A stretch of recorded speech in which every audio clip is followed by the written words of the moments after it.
Yep. Wow. What's up? Winter meetings week. Although I will say, Juan Soto signed and then not much has happened. Lots of rumors we'll get to in a sec. But you know how some people are like, oh, once Soto signs, it's going to be a flurry. Seconds later, you're going to see most of the dudes off the board. I'm like, No. I don't know about that. I mean, sure, I hope we get some activity over the next couple days. And I know Kratz went on right after the Soto signing, so we'll get into some more details about that storyline later. The whole sweet gate, as some like to call it. But can I point something out before we start? Because we get the talking heads from other sports chiming in. You know, like Rex Ryan is talking about baseball. We're supposed to listen to Rex. But anyway, baseball for the first 6 to 7 years of a player's pro career, and really longer than that if you count the minor leagues, pays guys not that well. Football and basketball, you get paid pretty quickly. So if you go through the pain of being, a sub 7-figure guy for 3 or 4 years plus the arbitration time period, then you can earn big coin. I just think the structure is different. I just want to point that out because they're like, these free agent contracts are crazy. I'm like, but also we've got dudes like Trout, Ohtani, Soto, etc. that are playing their first few years as MVPs, as 7, 8, 9, 10 win players, making nothing. The other sports don't do that. So just wanted to point that out. So I feel like we get the peanut gallery chiming in about how contracts work in our sport, and they have no idea. It's like when, how an arbitration deal will swing by, AJ, and they'll say, hey, these two settled. They signed a 2-year extension to cover the last 2 years of ARB. And people be like, what? That's all he got? And it's like, dude, you don't know the ARB system. Yeah, listen. Baseball is different in the way it's set up. But when you hit free agency, it's supposed to be a privilege to get there because you have to be 6 years usually if you're a good player and you haven't been non-tendered or you haven't been released at some point 7 in your career. 6 to 7 years, true. But once you get there, it's supposed to be a privilege. And the reason Juan Soto got so much was he was so young and where he was at. And there's so much more of his career to go. That's why he was able to get the super long-term deal. I don't know. I mean, it's good people are talking about baseball. Even if they don't know exactly what they're talking about, at least people are talking about baseball. And they really don't know. I mean, even like AJ's career is way different than my career. There's so many guys, 85% of guys don't ever reach free agency. So we hear about the Juan Soto, we hear about the Bryce Harper, but there's a lot of guys that never make even $1 million in a season. The majority never even makes $1 million in a season. So it's way different. So let's get to trades. There's 3 names I want to bring up in the next 10 minutes. Let's charge the mound. Charging the mound. Names I want to bring up: Correa, Tucker, Arenado, in that order. Dan Hayes, The Athletic, great writer, says the Twins are opening to listening on Correa. He does note that they would need to be pried away, or Correa would. They aren't looking to simply shed Correa's salary. He said last year, Fangraphs had him at 4.3 WAR. And in his article I'm looking at right now, he said you'd have to pay a high premium.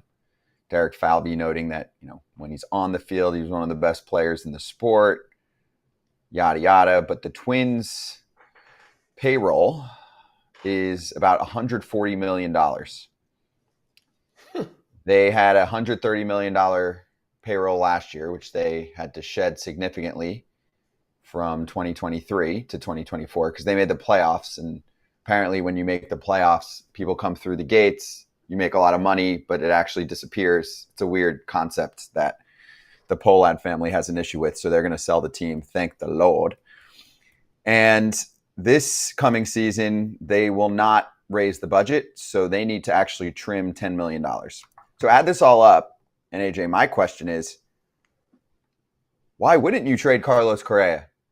He's making a ton of money. They signed him when they thought they were going to be a more legitimate team in the league as far as payroll is concerned, and that it wasn't just going to be stuffing the pockets of a kid who woke up on third base, as in the owner. His salary doesn't fit for what they're trying to do. No, but I don't think they're trading him either. I think he's not going to get traded. I think he's just hey, we'll throw out there, and maybe down the road if teams show interest, then we'll go there. But right now they're not trading him. Why? I don't think that they can justify it. The fans are already pretty fed up with them cutting payroll every time we have Aaron Gleeman on or any Twins insider on. They're always like, the Twins fans are pretty upset that they're going to let go of some of these people. So for me to sit here and say they're going to trade Carlos Correa, it just seems like this is one of those moves that, hey, let's put him out there, see who's interested, and then if it gets to it down the road, we can know who to call. Kratz, they have to cut $10 million in payroll. They didn't make the playoffs last year. So you're just going to roll out the same team minus a player or two that you have to shed and give it the good old college try? Aren't you trying to win a World Series or you're not? What is this product? I mean, that's not negotiable here. We're talking about money, or are we talking about winning a World Series? Like, to me, this team was one brutal streak away. And people can say, well, anybody has a brutal streak. They just had theirs at the end of the season. This is still a playoff team, in my opinion. In a surprisingly better American League Central than we thought, or maybe a weaker American League, whatever you're going to say, you don't get rid of Carlos Correa. He's anchoring your premium position. And yes, he has to stay healthy on the field. It's another reason you probably wouldn't get the value if you're worried about, or other people are worried about, injuries. I don't think they get rid of him. And I think they're a playoff team. They have too much talent to not. Are they going to win a World Series? That's a whole nother discussion. They need, first of all, you're talking about staying healthy. They need Buxton to stay healthy for once. They need Pablo Lopez to be good Pablo. Royce Lewis, they need to stay healthy. They need, Brian Jeffers behind the plate to be good. They need a lot of ifs and buts and things for them to make a deep run into the postseason. So, listen, trading Carlos Correa only makes that worse. So, and there's not a surefire plug-in. Now, who would they get for him obviously would change that. But I think that, yeah, they'll listen to offers like they'll listen to offers on anybody. If you're a team, you should listen to offers on all your players. That way you know who's interested and if it ever gets to that point. But I think right now, Carlos Correa stays with the Twins. I just think the Twins are kidding themselves. Are you trying to win a World Series or not? That's not the answer, though. They're taking the muddled middle approach, which is garbage. There's a lot of teams that aren't trying to win a World Series. So let's see. I'm trying to think of another team that's not trying to win a World Series. We'll use the Pirates. Should the Pirates trade everybody on their team because they're not trying to win a World Series? But they're rebuilding. They're building back up. They're on the 10-year rebuild plan. How long is Carlos Correa's contract? A few more years? 30. Maybe they turn it around in 3 years. Right. So you're saying don't give up just because this year you have to limit payroll. Yeah, maybe there's somebody in the next year. Just hold on, because they could get sold, and then a real legit human with some cojones can actually step in, run the team. So the article says they're much likelier to trade Chris Paddock, who's set to earn about $7.5 million. Christian Vasquez, who's set to earn $10 million. I'd love to get rid of if they could. You can, but you're going to have to eat what, 7? Yeah, but that doesn't help your payroll. Right. Or they said Willie Castro, who could earn about $6 million in arbitration. That would be a big loss too. Willie Castro was really good for them last year. An all-star. Yeah. All right. So you guys are a no on Correa. Let me bring up the next player. Kyle Tucker. So Chandler Rome and the rest of the Houston contingency covering the team, talking to GM Dana Brown, asked if the Astros would listen to trade offers for Tucker or Valdez. Dana Brown replied in part, "We'll listen on anybody." This is a massive, massive 180 from what he said about a year and a half ago. And I'll find the exact quote. Fromberger is going to be a free agent after this year. I get that. And they actually have some good pitching. So but on Kyle Tucker. Kyle Tucker's going to be free agent after this year. But at one point, Dana Brown said he's an Astro for life. And it wasn't that long ago. So maybe you add up the Soto deal and that he's going to be a free agent coming soon, and they don't give deals after, 6-ish years, Tucker's definitely going to get that. Here, I found it. Early August of 2023, Dana Brown, direct quote, Kyle Tucker will be an Astro for his career. No, he won't. Who's Kyle Tucker's not a Boris guy. He's an XL guy, I'm pretty sure. But the Astros don't have a history of going over 5 to 6 years. Kyle Tucker's still pretty young. What's he, 27, 28? He's going to be looking for more than 6 years. So if you're the Astros, and if you've already said if Bregman doesn't come back, you've already kind of broken up that World Series core of guys. I don't see why you wouldn't look into trading Kyle Tucker now when his value will be the higher than it is later into July. If you can get 2 or 3 or 4 pieces back, that will help you sustain this run for longer time. Because you have Altuve, you have Alvarez locked up, you got Diaz locked up, you got Pena for a bunch of years. You got some guys that are still locked up in there. You got Hader. You obviously have Abreu. You're trying to get rid of Presley. But to me, this is the time to strike. Don't wait. And I think if Bregman's not going to come back, or do you have to trade Tucker to bring Bregman back, and then you have to make a decision? So that's where the trouble with this whole thing is you can't keep everybody. No team can keep everybody. At some point, you have to make tough decisions. So is it a Bregman or Tucker? A Bregman or Tucker and Fromber? Or do you bring Fromber back and get rid of Tucker? There's a lot of questions that Dana Brown has, and Bregman being on the free agent list is not helping him at the moment. Because if he had Bregman, then you could say, all right, well, maybe we can figure something out with Tucker or Fromber. But with third base kind of a question mark for them right now, Bregman loose, he has to see what happens there, and then he can. The good news is he doesn't have to trade him right now. And they have a year to figure this out until they can become free agents. But I don't see them letting another guy walk like they did with Bregman if Bregman doesn't come back. I don't see how they can replace what Tucker actually brings, except he didn't play much this year. When he did, he was running that first month at an MVP pace. I would actually take the person in the other part of that tweet that was out there, Framber possibly listening on Framber and Tucker. To me, I think they would let Kyle Tucker go in free agency and see what they could get from Framber in a trade this offseason. Only because they had 3 other guys that made 28 or more starts this year. They have been able to – he had a great year last year, kind of bouncing around, the emotional guy. I think they keep Tucker. And I think possibly once they see who misses out on the Max Fried and the Corbin Burns, they say, hey, we got a year rental of Framber Valdez. I know he's not Garrett Crochet, but we could get a little something. This is uncharted territory for the Astros. They're not used to this. They're used to all their guys what they being do. young. Yeah, and trading midseason's tough too with guys, especially because they're going to be good. So that really rips your fan base apart. All right, let's hit the break. Quick step aside. Ken Rosenthal, Inside Dish. Tons of questions to get to with Ken.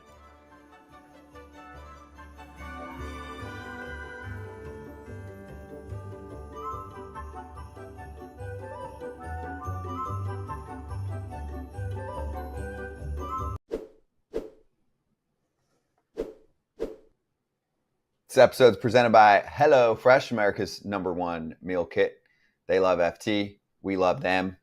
I thought Alana Rizzo delivered just the best HelloFresh love speech that maybe I've ever seen. So if you want to go back to that episode just to hear it, it was that good. You and me were off. Kratz was on. She's got 3 or 4 meals coming through every week. She cooks. She shows them off on socials. She should be the face.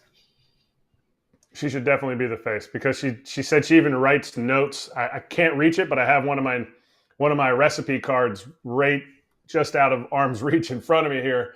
But she writes notes and ooh, when I get this next time, don't add as much this or that, or this is a repeat. So she's I'm super OCD, but she was just raving about all the deliciousness. Yes, she was. 50 chef-crafted recipes. So easy, even I can pull it off. AJ can pull it off. Right? He's a cookman. Yeah, it's easy. I actually cook those guys. You should try it. Why cook with He's a HelloFresh? dentist cook. I need to be Told what to do. told what to do. We all do at some point. But listen, Yeah, you need a little HelloFresh help. is great because if you're a beginner or an expert, you can still make the recipe how you want to make it, and it comes basically pre-cut, with everything, and it gives you the option to add more of this, less of this, whatever it is, and that's what makes it delicious. Agreed. So get 10 free meals at HelloFresh.com/freeFT, applied across 7 boxes. New subscribers only, varies by plan. That's 10 free HelloFresh meals. Just go to HelloFresh.com/freeFT. Ken Rosenthal, Inside Dish. Try and get to a couple questions. We'll ask him about Kyle Tucker trade possibilities and a lot more.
Here we go, right to biz, the inside scoop. It's Ken Rosenthal at the Winter Meetings. It's powered by MLB Rivals.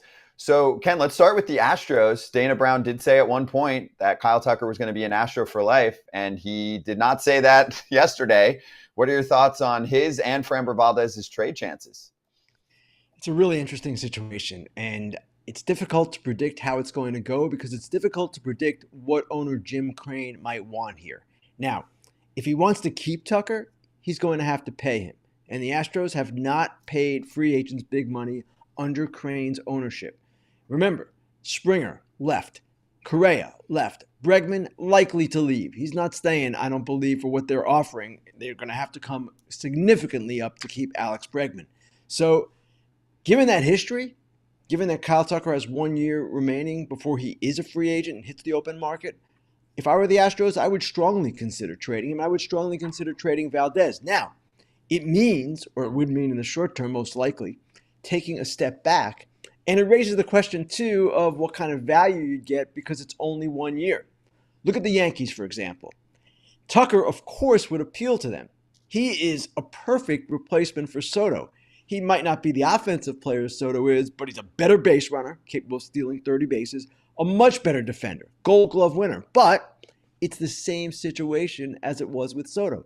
You're trading significant pieces for 1 year of Kyle Tucker, and then he might bolt on you. So it's a difficult move for them, and yet it will be something that I'm sure they discussed. I'm sure other teams discussed because Kyle Tucker is one of the most underrated players in the game and one of the best players in the game. Ken, did you get a discount for the smallest bed possible behind you? Because that bed looks like it's about this big. Just saying. AJ, I'm not going to reveal the size of the bed. It's not as small as you think. Keep going. Okay.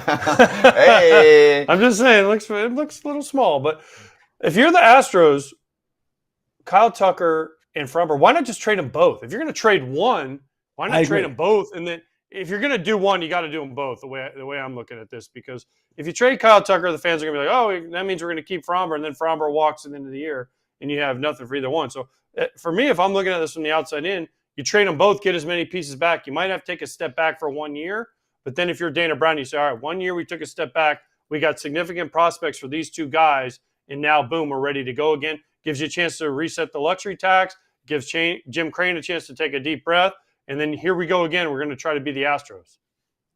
I agree, AJ, and I am always for teams being proactive in these kinds of situations. The only issue here is what they would get in return. And remember, it's 1 year of both guys. They have high arbitration numbers. That generally doesn't give you a monster return in a trade. It's kind of the way it is. At the same time, Tucker in particular, as I just said, is one of the best players in the game. Framber, one of the better left-handers for sure. So it is something that, in my view, they should look at. Trade Presley as well. They've talked about that, Ryan Presley. And you're right, kind of retool on the fly. I've been talking about this, you guys know this, with Toronto, and asking why aren't they doing this with Vlad Jr. and Bo Bichette? And in the case of Toronto, it seems that they're going to make a push for Vlad Guerrero. Well, the price just went up with Soto, his deal. And in the case of Houston, I don't know that they're going to make the push necessary for Tucker and certainly Valdez. Valdez could be a $200 million pitcher. Tucker could be a $400, $500 million player in the current market conditions. So that is not an area Jim Crane has gone to.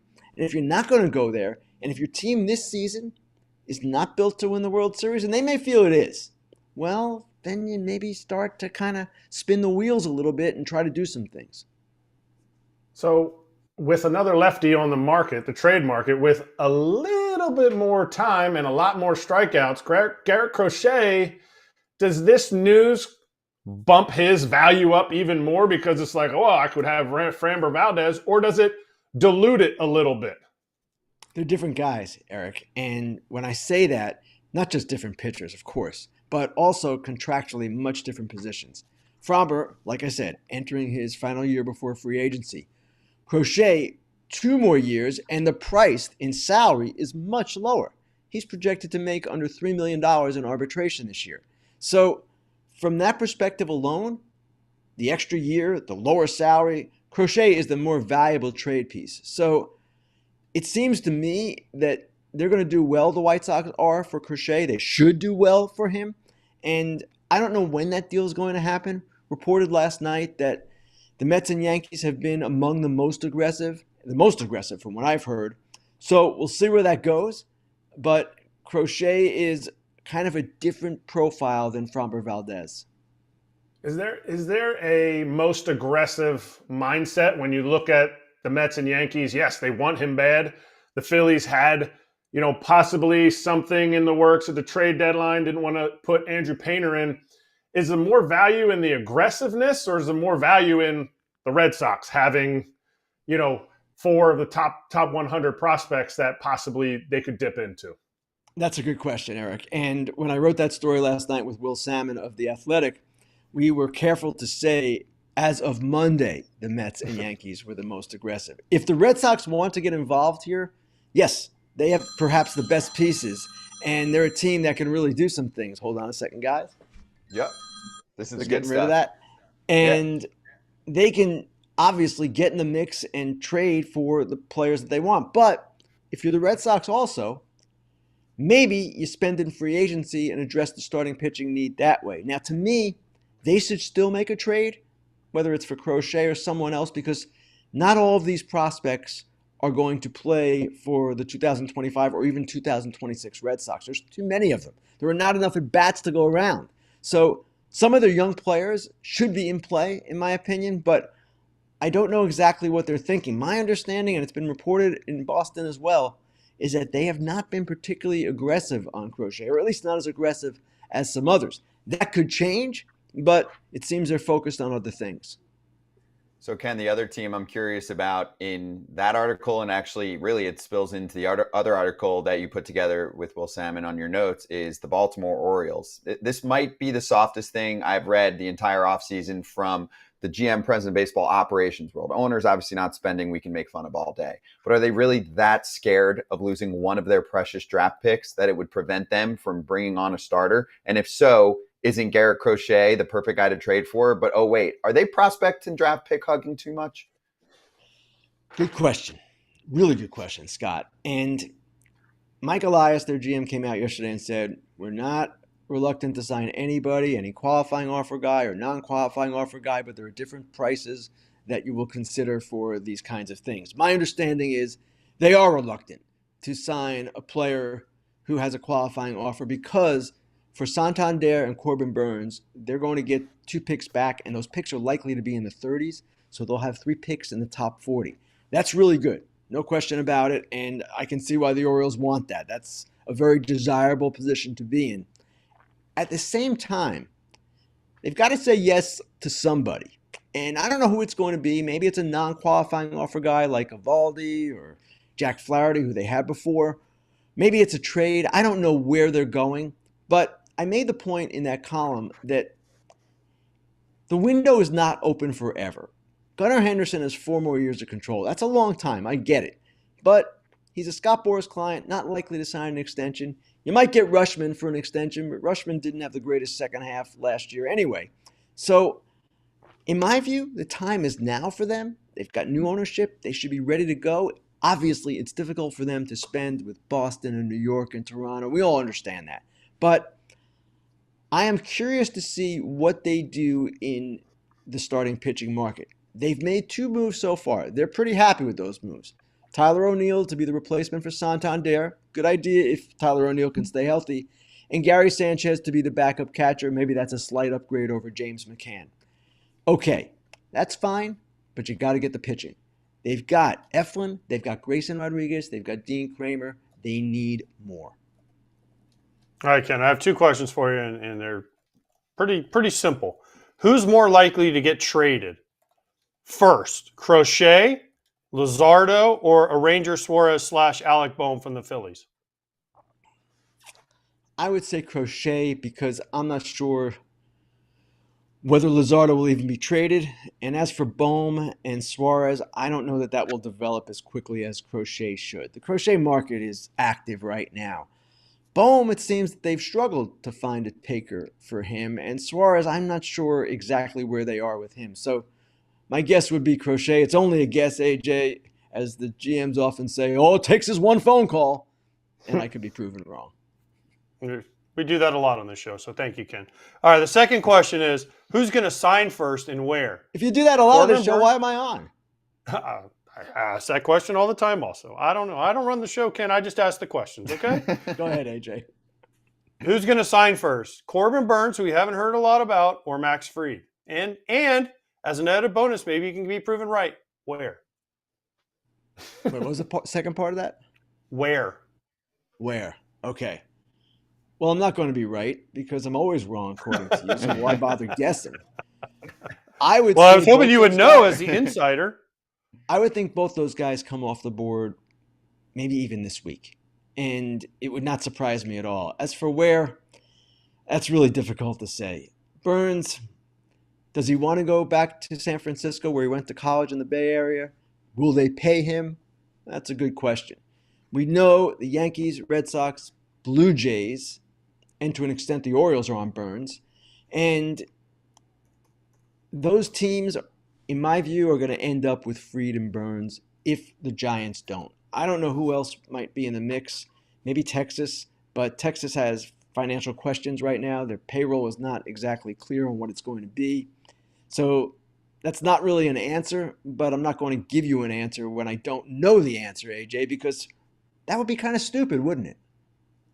That would be. That would be. I appreciate when you go back at AJ. I do appreciate that. But I need to know, Devin Williams, is there anybody that is a possible trade that could be pursued by more? I feel like teams are capped by Garrett Crochet because of how many prospects and how much value. Devin Williams is an elite closer that's most likely on a trade block. Is there any push from certain teams for him? He is on the trade block. 1 more year of control. We reported last night upwards of 10 teams interested in him. And really, if you're any team, you could afford Devin Williams. Even a mid-market team can afford him. Even a small market team could afford him. Because I think next year he projects at around $8 million, $9 million. So that's a guy who I expect will get moved. The Brewers are under some payroll restrictions, from my understanding.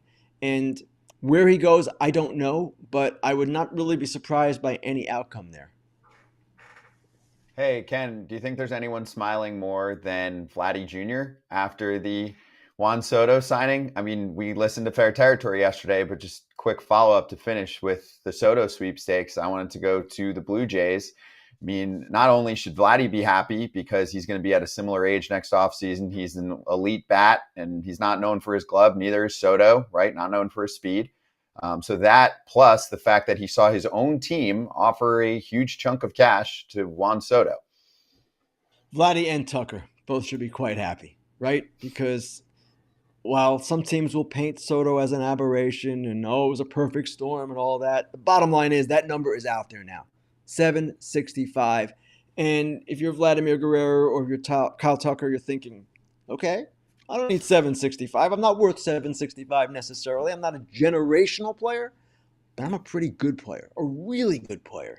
And I'm going to hit free agency, and I'm going to do really well. Now, with the Blue Jays, if they go through all these machinations with different players, different free agents, and ultimately don't come up with what they want, even if they do, I expect they're going to make a run at Vladimir Guerrero Jr. But if I'm Vlad Jr., why aren't I testing the market? Why wouldn't I do that? Have 30 teams bid. The Blue Jays can still bid then. All good. And he is a first baseman, and first basemen generally don't do as well as players at other positions, regardless of whether Juan Soto is a good defensive outfielder or an elite defensive outfielder. He's an outfielder. And first base has been kind of a depressed market now for quite some time. It was a better market when Miguel Cabrera and Albert Pujols and Joey Votto in the early 2010s were getting their monster deals. Lately, no. So that will hold him back a little bit. But if he puts together another good year, and remember, he had a great year last year, then 2 average years for him the years before, then I expect he will be in serious demand. And yes, we'll get a great deal. Yeah, at this point, I mean, you're a season away. I guess you go to free agency unless they go absolutely nuts. Yep, that makes sense. Ken, thank you. Appreciate it. Ken, enjoy your bed for ants. We made a school for ants.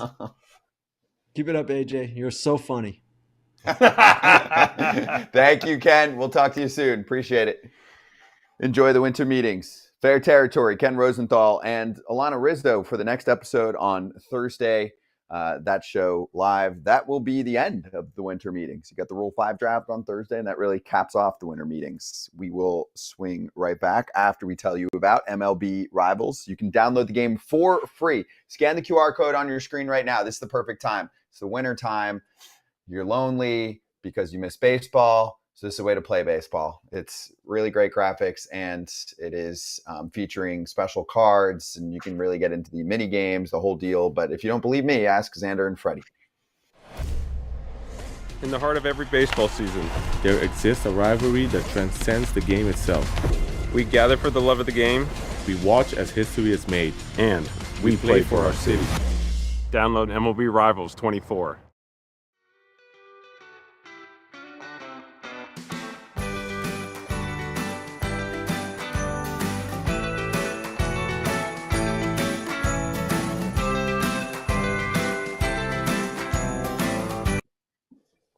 All right, we're going to talk Yankees aftermath. Bunch of quotes from Brian Cashman next, so in 2 minutes. But let's get a quote in there from Ron Washington, who's at the winter meetings. He said, I'm going to make a big statement. Mike Trout is still better than 80% of players in the league. Okay. I think he's better than 90+% of players in the league, because there's a difference between better and staying on the field. It's not about that. When he played in April, he was what, guys? Top 10 for that first month? Yeah. So actually, I think that's a cold take, Kratz. I think Ron just used that number. I mean, 80%, I just said 80% of guys don't even make it to free agency. So he's better than the average player, yes. He is definitely better. He is still to me, he's still an elite. He's an elite top 5 to 8 hitter in the game. And everybody's going to say, well, when he stays healthy, of course. Everybody sucks when they're not on the field. That's the thing is, I feel like the Trout conversation's gotten a little bit out of control where people are like, he's not good, he's not worth it, whatever. You got to separate talent and what he did from health. And guess what? He's the billionth star to have an incredible, whatever it was, 8-9 year run and then suffer injuries. Yeah, he's Ken still Jr. a great player. But again, how many more guys? No, he's Andrew great Jones. when he's on the field. Yeah. That's the biggest knock on him right now, Mike. We want you back on the field healthy, please, because you're unbelievable when you play.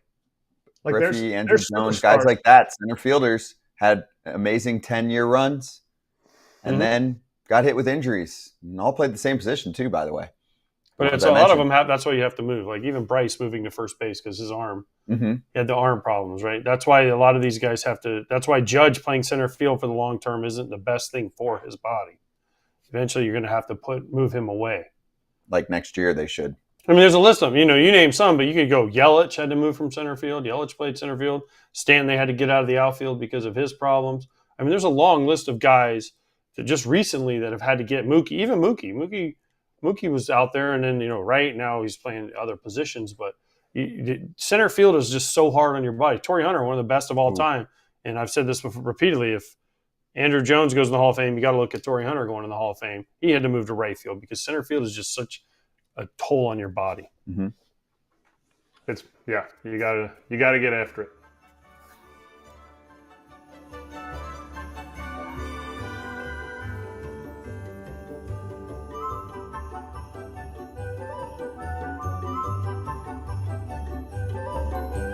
Yeah, that's what he said. That's what he said. That's what he said. That's what he said. We have a lot of quotes, so we're going to start with the Yankees. And can we actually jump to that Blake Snell quote first? Some of the other stuff's kind of obvious. They're going to probably move Judge to right field and put Dominguez in center. Okay. And they prefer to keep Jazz in the infield, third or second. Right now they've got him at third. Okay. Here's the money one in my mind. Brian Cashman said they met with Blake Snell on the day he signed with the Dodgers. Boris told Cashman things were progressing quickly and to make an offer if they were interested. Cashman's quote, I told him I can't make an offer until I know what's going on with Soto first because I couldn't do both at that level. This should be a telltale sign of where the Yankees spending is going to be. And if that doesn't tell you enough, Cashman also said they're not going to be drunken sailors like they were defensively in the World Series. Oh, sorry. No, that's not, that last part's not what he said. But this should tell you $50 million for Soto. They knew it was going to be in that ballpark. Snell is what, 30 something? Mm-hmm. So they're going to be under the 80 mark for their commitments, right? So we're probably looking at maybe 60s for next year commitments. I don't care about the long-termness. You got to look at next year. How much salary are they adding for next year? So if they get Belly, that's half of it already. Belly's guaranteed number next year is 32.5 if he takes the buyout after that. So we just ate up half what they're doing. Now you got 30-something left. No one's crying or complaining. I'm just saying don't start doing a plan B where the Yankees are adding 5 or 6 premier players because they're not doing that. Okay. Okay. I'm looking online and seeing Brian fans Cashman do wanted a Juan Soto 5-person more than he checklist. wanted Blake Snell. That's the bottom line.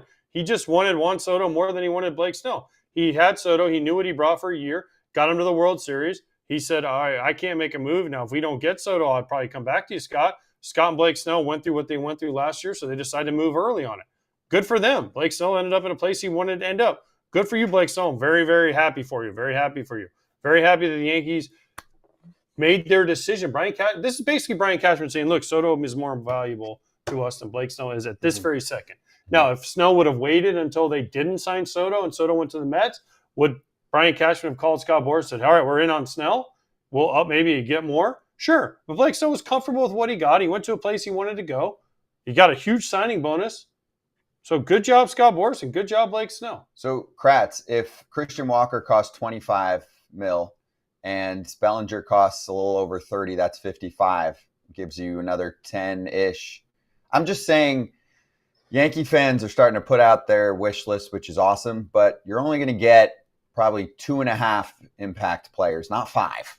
They're going, oh, well, we can add all that money up for Soto. I keep seeing it online. All right, here's what we're getting. We're going to get one of the big starters. We're going to get 1 or 2 big relievers. We're going to get Christian Walker. We're going to get Cody Bellinger. I'm like, hold up. You're not getting all of that.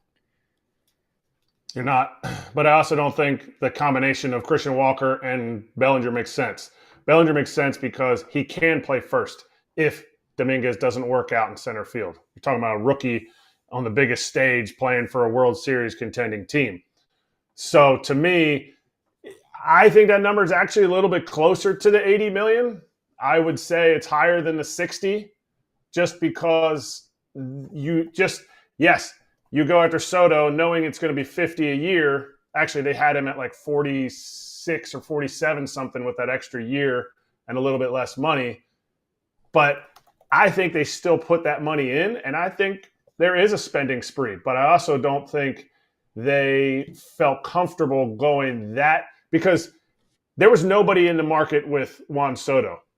With Blake Snell, you could also go after, if you don't get him, you could go after Burns, you go after Fried, you could go that route. So it was like Juan Soto, nothing else in that comparable, nothing comparable. Blake Snell, you didn't have to make that move right away. Agreed. And the bottom line is the Yankees at that moment said, it is more important for us to bring back Juan Soto than it is for Blake Snell. That's it. Oh, and this is not a great. knock on Blake Snell. This is not a knock on either one of them. It's just the way the Yankees prioritize their moves. But they could have had both.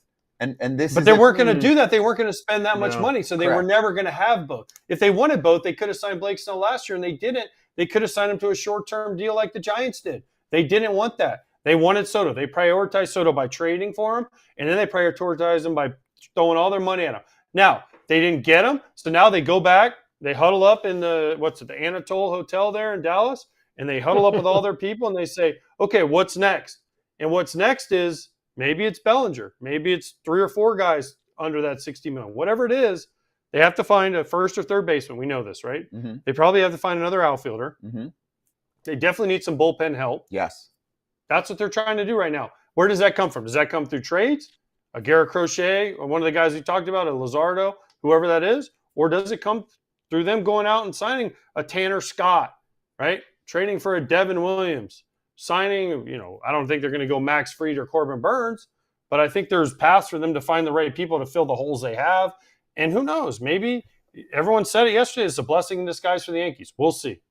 And this is actually playing to why Garrett Crochet is so valuable, because if you're number crunching for next season, he's making several $1 million, and he's making single-digit millions. So when you're trying to add up how much you can add to next year's payroll, it's such a low number, which is why Chris Getz should covet the asset and really push teams. All right, let's get to the John Heyman note about the Yankee suite versus the Mets suite with Soto. Did you guys see that? And also Heyman talked about how there were some security guard issues last year. So the Yankees have a policy where you have to pay for your suite. They've done that with Judge, Jeter, etc. Soto wanted them to throw in the suite. And this is also Heyman saying that they were not given the chance to match the Soto bid, because there's been a lot of false reporting on that. And I believe Heyman. He's pretty plugged in on this one. He also broke the story. But he reported the Yankees would not budge on including a suite at Yankee Stadium, especially because Judge and Jeter pay for theirs. Obviously, Cohn on the Mets side was like, sure, take the suite. Question, if you're willing to commit $760 million to a player and the suite would get the deal done, again, I'm not saying that would have happened. Do you really care? I mean, how much does a suite cost them? Okay, it's not about that, though. It's about the principle. It's like the shaving thing. We're the Yankees, and we don't do this. If we didn't do this for Derek Jeter, and we didn't do this for Aaron Judge, and they have the C on their little shoulder right here, then we're not doing it for Juan Soto. That was it. And to be honest with you, I don't know how much a suite costs. I'm sure they would have given him a deal on it. But if you're Juan Soto and a suite is why you don't go to the Yankees or the Mets, again, it goes back to this. He went to the Mets because they gave him the most money. They gave him the most money, and they gave him other perks. But it all came down to, more than anything, it came down to the most money. Yeah. And listen, with what he got, if he really wanted to stay in Yankee land for, let's say, $10 million less, 15, whatever the difference was, he could have got himself a suite if he really wanted to. But the Yankees were like, we're the Yankees. We don't do facial hair, and we don't give anybody a suite. We didn't do it for Judge. We didn't do it for Jeter. And I'm sure there was other people that have asked for one over the years. They just don't do it. It's policy. They stuck to their guns. Sorry. Love that. I love that they did. I love that they stuck to their guns. It's okay to have standards. Like you can't bow to everybody's need or beck and call or I want to grow a beard now. Like it's okay to have standards. And they stuck to it, and good for them, because the Yankees are going to be the Yankees way longer than Juan Soto's 15-year contract. Because then the next guy's going to want a suite. And the next guy's going to want a suite. Okay, it's fine. They lost, but that's fine. Yeah, Not because of the sweep. Not they because didn't of the lose sweep. because of the sweep. They lost because of the money. This is just something else. And the fight with the security guard and the family, like, come on, guys. Like, just say it. Everybody. Juan Soto went for the money. There's nothing wrong with that. Everybody on earth would have taken, if they were offered more money from, this is one of the things about life. If you work at AT&T, let's say, Yeah. and Verizon comes to you or T-Mobile comes to you and says, hey, we'll give you the same job, but we'll pay you 15 times more. Which one are you going to take? I know, but these numbers were close, and there were But they were a weren't. lot of people in the industry that said if the numbers were close and the Yankees But went they were wrong. past 700, they thought that They were he wrong. would choose to stay with the Yanks. They were wrong. They were wrong. He wanted the most money. and Also, he we got don't the know most all money. the details. How much of a signing bonus did they offer? Did they offer an opt-out with escalators? We don't know all of that. No. Because some people are like, really, $5 million is the difference? And then he goes to the Mets. There might have been more. The signing bonus from the Yanks might have been 30 mil. That's a big difference between 75 and 30, isn't it? If you were presented that case, it's not just the but 5. I mean, it depends. I mean, if you want the signing bonus up front, there's no deferred money in this contract. Right. So you get a lot of the money up front. I always wanted signing bonus. And by the way, the security thing, have you, Kratz, you've been to Yankee Stadium. Scott, you've been to Yankee Stadium. Yes. The security there is on a different level from every other Major League Baseball park. Like, if you don't have your credentials perfect and everything lined up, they will not let you. I mean, me and Jason Benetti tried to get in there to do a game this year, and we had our little carry-ons because they were like, nope, you don't have an email saying you can bring in your luggage. I'm like, it's my carry-on, dude. Like, I'm flying out today and tonight. And they're like, nope, can't bring it in. Our poor runner had to go take it to her car and put it in her car. But it was like, come on, guys. Yeah, they're tight. Yep. They're tight. New York also deals with a lot of crap. With 100%. security. But the Yankees are different than any other organization to deal with because they are the Yankees and they do it their way and they've always done it their way. Not saying it's right or wrong. Sometimes they're good about stuff. Sometimes they're tough about stuff. But they are the Yankees and they're not going to bend for any player. Like we said, facial hair, sweets, whatever it is, they're going to do it their way.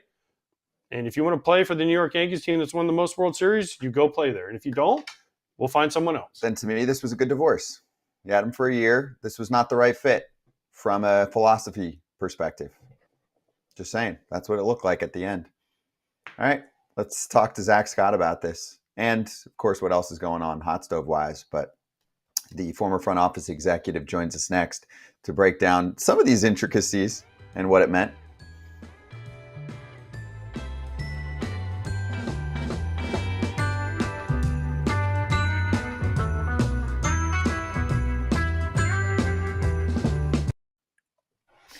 So Joel Wolfe represents Nolan Arenado, Roki Sasaki, some other dudes, and he spoke to the media today. And according to Bob Nightingale, the Cardinals have given him permission, the agent, to speak directly to teams to help facilitate a trade. Arenado has a full no-trade clause. He's willing to go to several teams with a list. That's, quote, bigger than you would think, Wolfe says. There was another report from Eric Boland who said that he would go east now. So it does look like he wants to jump. Do you think this is common, by the way, for an agent to help This is the first time in trades? baseball I think I've maybe ever heard of this. Really? I've heard of this in basketball and football where they're like, hey, you can try to find a trade partner. But in baseball, I don't remember this happening before. Why do they need help? Can't they do it themselves? Because Nolan has a no-trade clause. So if he can find someone that will trade for him. Basically, the Cardinals are saying, we'll take anything to get you out of here. And if you can find a place that will trade for you with your salary, because the Cardinals don't want to eat any of the money. So the Cardinals are saying, am I wrong, Kratz? To me, it's like the Cardinals are like, if you can find anybody that will take on your salary, we'll take Scott Braun, Ken Rosenthal, and the bobblehead just so we don't have to eat any money. That's what it seems like to me. That's what the Braves did with Soler. Yeah, I mean, that's kind of what it seems like. Nolan Arenado is still a productive player, so it's interesting play. They're very motivated. And I heard you guys say yesterday that, he won't go east. I think Nolan Arenado, and only because of somebody that he played with, that I played with, has never been exposed to real good analytics about how to hit. And this dude is a baseball junkie, and his team analytics, he's played for the Rockies and the Cardinals, two of the teams that are low on that, like, hey, this is what we see from an analytical standpoint. I know he can do all his stuff on his own, but this other player went to another team and was like, wow, you guys have all the answers. So to me, I think it puts the Yankees in play. Obviously, the Dodgers are in play. And I also think the Phillies are in play, especially because I think he wants to go to a winner. That's it. I think he wants to go to L.A. He definitely does. I don't think that's happening. That ain't happening. I'm just saying that's what his desire. I don't think he's very quiet about it. I think he's always wanted to go there. He's from there, and he wants to go over. Maybe go to Anaheim. That's close. They're in Los Angeles of Anaheim. I think they should trade for him. Yeah, I think they should. What if they traded him for Rendon? Straight up, the Cardinals get Rendon. The Los Angeles Angels of Anaheim get the Arenado. I gotta go throw up, and then we're gonna bring on our next guest.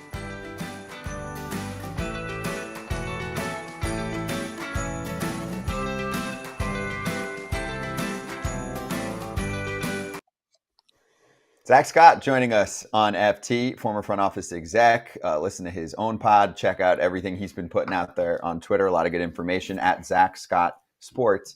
Zack, great to have you on. You want to get right into Soto and your thoughts on all the petty stuff that comes afterward? Because I'm sure you've been involved in some conversations with stars and they ask for things, and what happens? Yeah, well, first of all, hey guys, thanks for having me. Those, in my experience, most of the kind of little things that are added on late in a contract. It's not really driving the negotiation. It's not usually a big part of the conversation. It's one of those things where it's like, you spent so much money already. They're going to try to ask for 10 different things right at the end. And a lot of the times, and I've only worked in big market clubs, so it's, that caveat. A lot of the times you just kind of cave and do it because you're so excited to finish the deal that you might do it. And there's sometimes I get, the Yankees may have some sort of a policy on not paying for suites or whatever it may be. I mean, we at the Red Sox for a long time, we didn't give out full no trade clauses for a very long time. I'm not sure if they've changed that. But yeah, I mean, you sometimes have these things, and most of the time the agents and the players were willing to work through that. It's rare that stuff would blow up a deal or make a deal. Is it important as a front office to have standards? Because we just talked about the suite thing. I think it's petty, but either way, it's $500,000 suite per year for 15 years. Comes out to a lot of money. But is it important that front offices have a standard, or does it just become the Wild West if you don't have standards and you're like, wow, this guy, he just wants everything? Yeah, I think it can become the Wild West. It's a lot easier to say, okay, this is, the New York Mets policy or the Boston Red Sox, whatever your team is, that this is our policy and how we're going to handle these things. And we're going to treat everyone the same.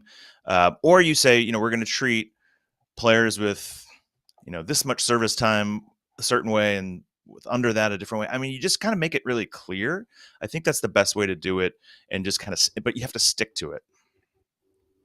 Great. Well, all right. So what's the craziest thing you ever heard a player ask for in free agency? I mean, I would ask for, sometimes I'd ask for a king bed and I'd get denied and say you have to sleep on a twin in free agency. Like, when you signed me to the Red Sox, I had to sleep on the floor. So I appreciate that. But what's the wildest thing anyone ever asked for in your time?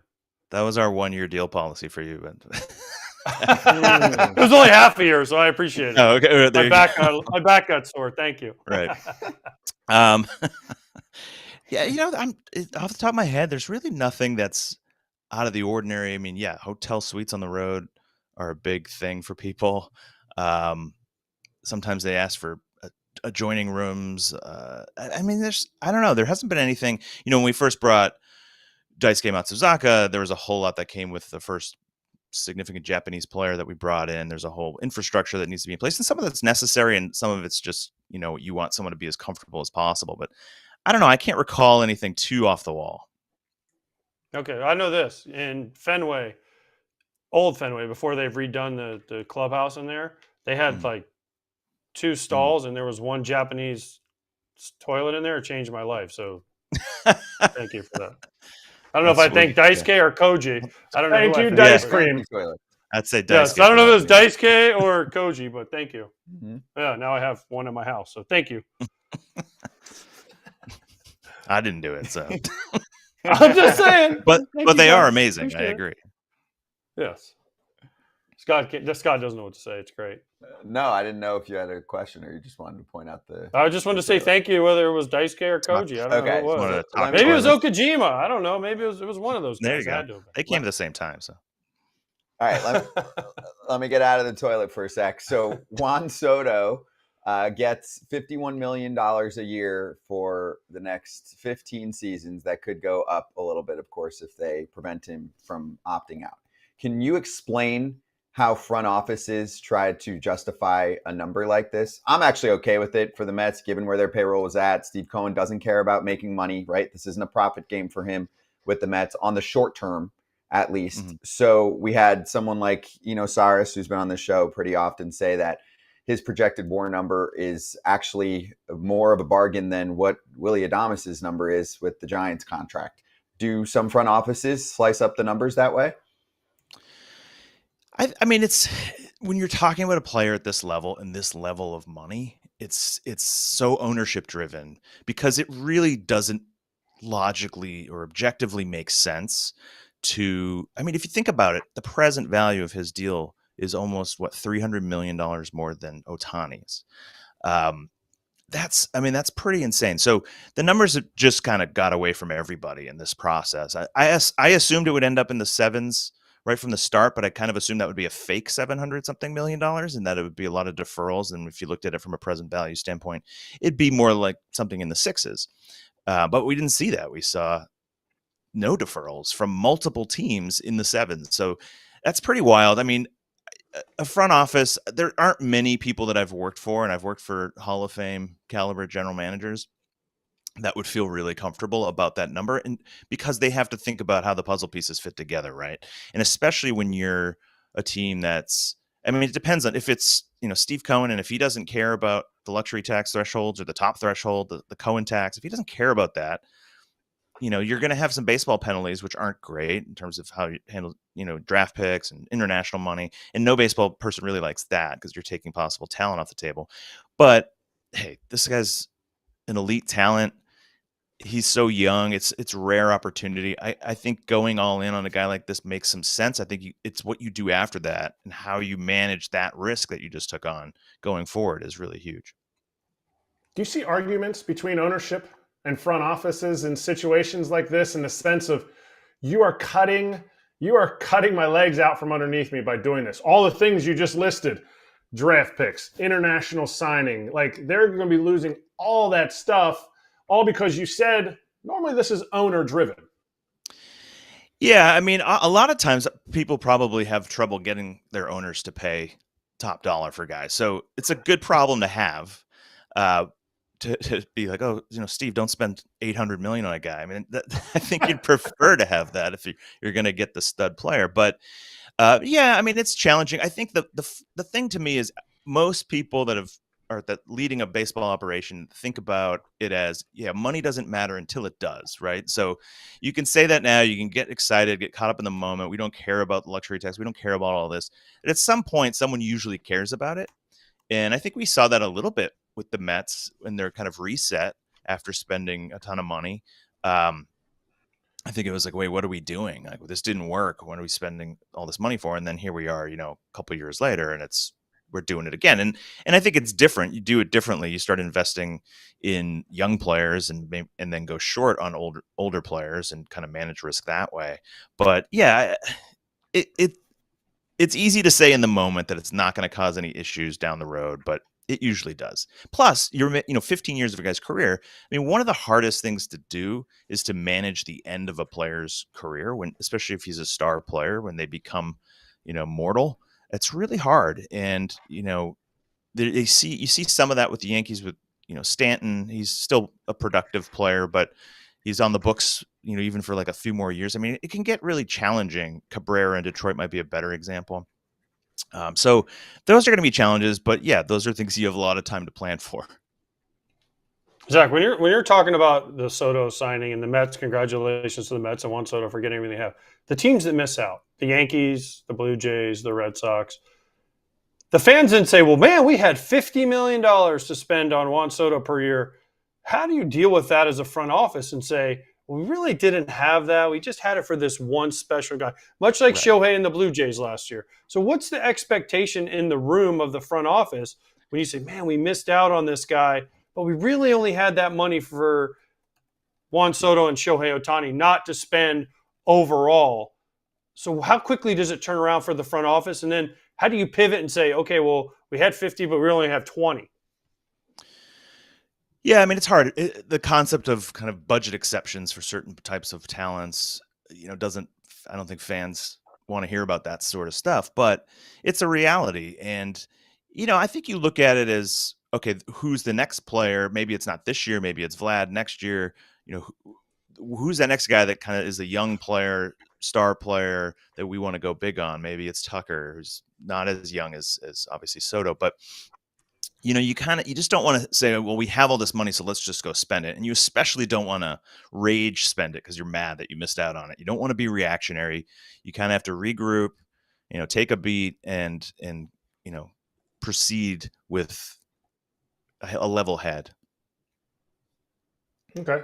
So level head, we're going to put up a graphic that you put out on Twitter comparing Alex Verdugo's season to Nolan Arenado's season.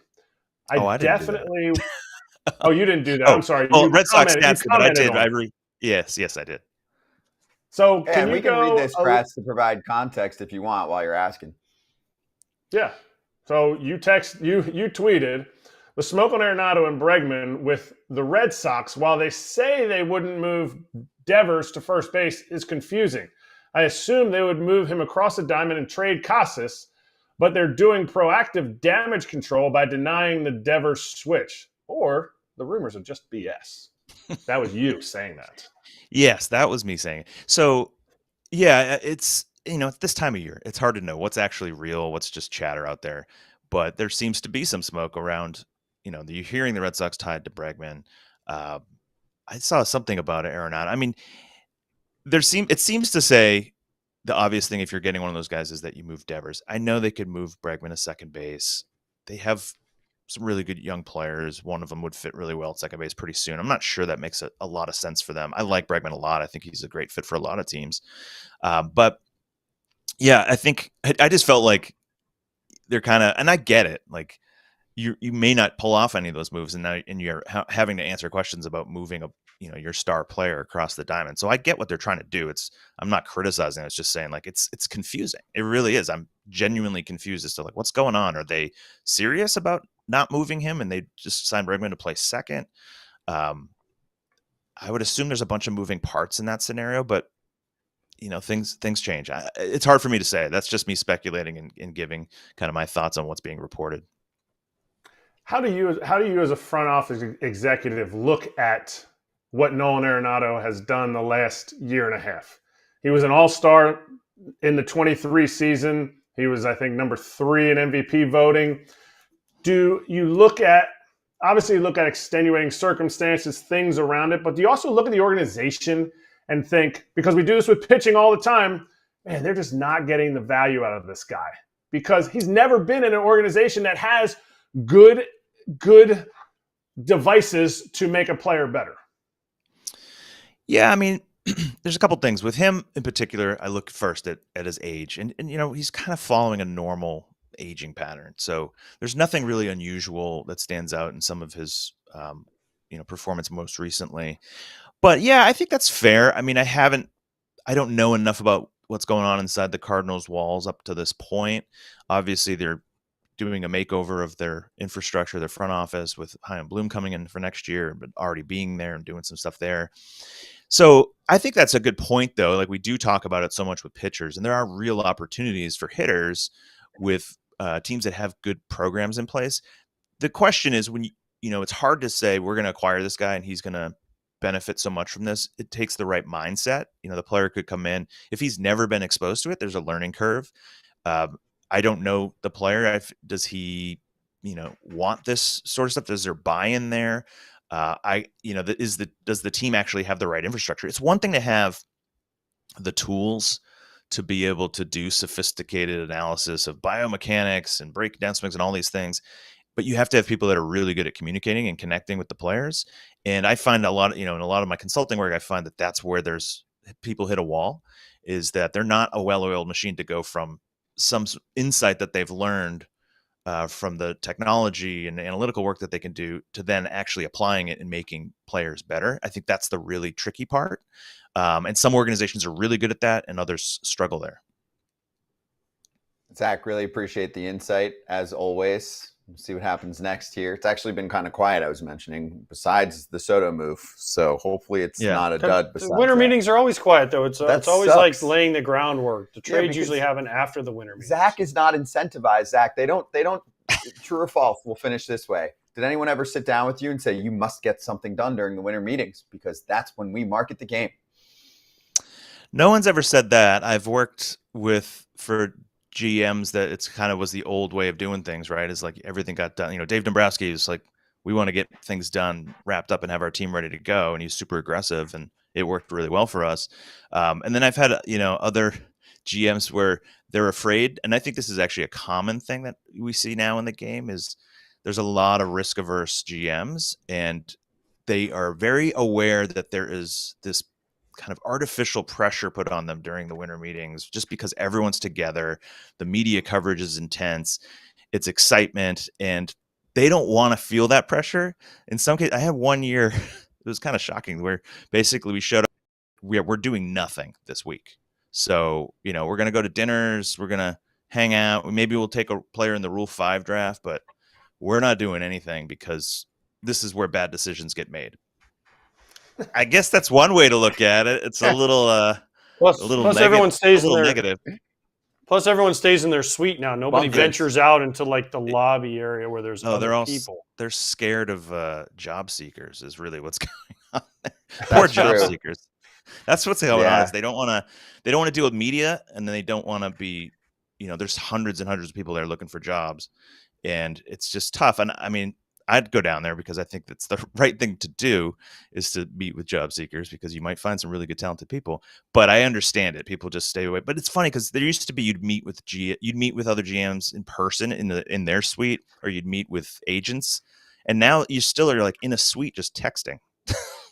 It's kind of pointless. Yeah. That's exactly it. It's stuff that can be done anywhere, but whatever. It's cool to have the marketing component to it, but hopefully some more stuff happens. Yeah. Well, Zach, thank you so much for the time. Appreciate it, man. All right, guys. Thanks a lot. Take care. Thank you. Everyone check out Zack Scott Sports to follow what he's doing on Twitter and the rest of what he's bringing to the table, including his pod.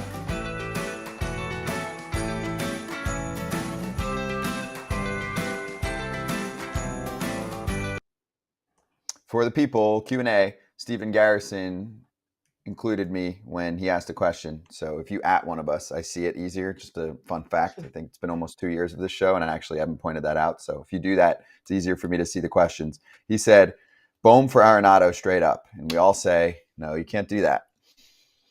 Not a fair fight. It's not how it works. Making a lot less. Wouldn't work like that. And has more value in the market right now. But good try. MJR Sports. I don't know if you guys read this. We do. But if the Yanks don't get at least Arenado, Belly, Burns or Fried, and Williams, or something to that extent, they've failed this offseason. And that is exactly what I am saying. I don't know if they're going to get all of that. Plus, I don't know. I mean, I guess you can get Arenado if the money gets bought down. Belly. But then Williams and Burns and Fried. I don't know. It's a little aggressive. Yeah, no, it's a lot. They're not going to do some. He said some form. He didn't say all of those. He said some form. Okay. If they get three of those guys, I think it addresses a lot of their needs. One hitter, one starting pitcher, and a bullpen piece. But they create bullpen pieces all the time. They got two of the White Sox bullpen pieces who the White Sox didn't even want last year. You just can't bank on that every year. So it's nice to get a big name. But they do it almost every year. You're right. And I think they're one of the best. They're top 3 at finding gems for their bullpen. They've got a great system. D-Rod asking who's a better free agent next year, Vlad or Tucker? Vlad plays more. Right now, I'd say Vlad. I think just because of the name in the past production. He's younger. He's younger. He's younger. He's been you want healthier. Gold Glove Plays every defense day. and you want a left-handed bat. Kyle Tucker's your guy. Kyle Tucker had played every day until this past year, so True. that's not really a fair fight either. That's true.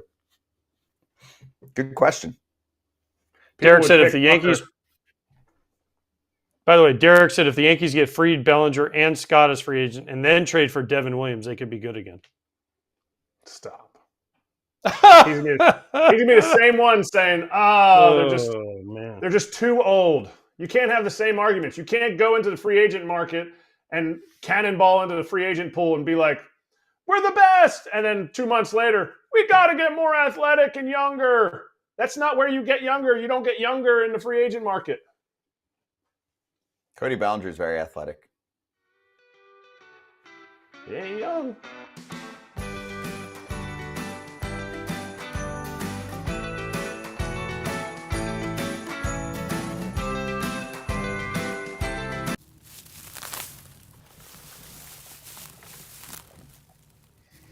In the weeds, let's spend a few minutes on the Roki Sasaki market. So he's officially been posted. He can chat with teams. He's going to start meeting with them next week. He's going to sign between January 15th and the 23rd. Why? That's just where he'll get a little more bonus money, but the money's all going to be close enough that he's going to pick the team that he wants to be with the most. His representation, Joel Wolf, spoke to a media scrum today on the idea that he might prefer playing on the West Coast. Wolf said he's never brought that up as an issue. He referenced the potential benefit of a soft landing in a smaller market, but on New York City specifically, I think he could handle it. I read a bunch of quotes that all said, anybody's in play. Here's another one. He says, a smaller market with a smaller media pool might be more to his liking. He also said Sasaki doesn't need a team with a Japanese mentor to be on the West Coast.